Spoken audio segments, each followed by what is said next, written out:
You ever get that feeling that you've lived through something, really been through it, but never fully passed it on? Not because you didn't care, but because, I don't know, maybe you thought it wasn't enough. Maybe you assumed someone else had already said it. Or maybe you just didn't know how much it could mean to someone else. That's what we're talking about right now. Because here's the truth. Most people don't stay quiet because they have nothing to say. They stay quiet because they don't realize how much their voice could matter. You've got something in you. Not everyone does, but you do. You've lived through the mess. You've sat in the questions. You've learned something the hard way.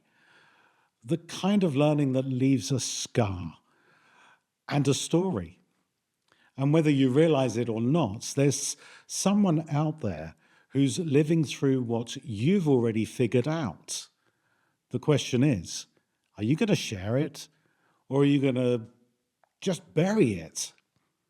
Let's talk psychology for a second. You ever feel that ache inside, like there's a part of you that's not being used? That low-grade tension when you scroll too long, consume too much, stay silent when something inside wants to speak. That's not distraction. That's not weakness. That's your inner compass, pointing towards your next evolution. Carl Jung called it individuation, the process of becoming your true self. And the contrast is this: when you suppress that voice, when you keep it quiet, you don't just stay hidden, you stay fractured. Psychologists call it cognitive dissonance. You're doing one thing, but deep down, you know you were meant for more. You're showing up online, but playing safe. You're helping clients, but holding your real edge back. That dissonance. It eats away at your confidence like acid on purpose. It makes you second guess your best ideas. It keeps you planning instead of publishing. And it eventually convinces you that silence is safer. But it's not. Because the moment you start to share, something realigns. Your energy comes back. Your fire returns, and your confidence grows not from hype, but from truth. And here's the kicker: science actually backs this up. When you help somebody, when you teach, mentor, contribute, your brain releases oxytocin, the trust chemical. It connects you to your message, it roots you in your mission, and it reminds you that you're not just here to consume, you're here to contribute. Let me tell you something. I've seen too many times people come to me at the end of a chapter, sometimes at the end of their life, and they don't say, I wish I'd made more content. They say, I wish I'd spoken up. I wish I'd taught what I knew. I wish I hadn't waited so long. But here's what eats them alive. They had something valuable and they buried it, not because they were selfish, but because they were scared. They told themselves, I'll share it when it's perfect, or worse. Someone else is already saying this. But your voice, it's not about novelty, it's about need. I want you to picture this.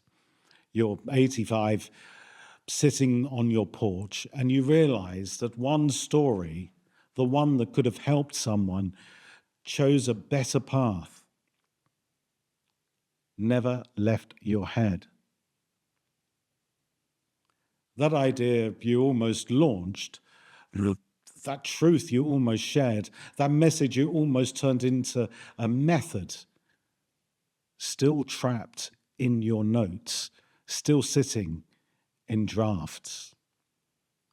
That silence, it had a cost.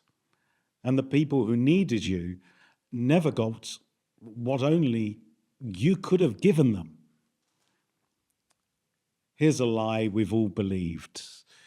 But there are already thousands of people talking about this. Sure. You know what else there are thousands of? Love songs. You ever hear Ed Sheeran say, well, love's been covered, I'll sit this one out? Of course not. Because it's not about the topic, it's about the take. It's about who you are while saying it. Your rhythm, your scars, your strange little turns or phrase that hits someone square in the gut. That thing you think is too weird, too niche, that's gold. People don't want more tips.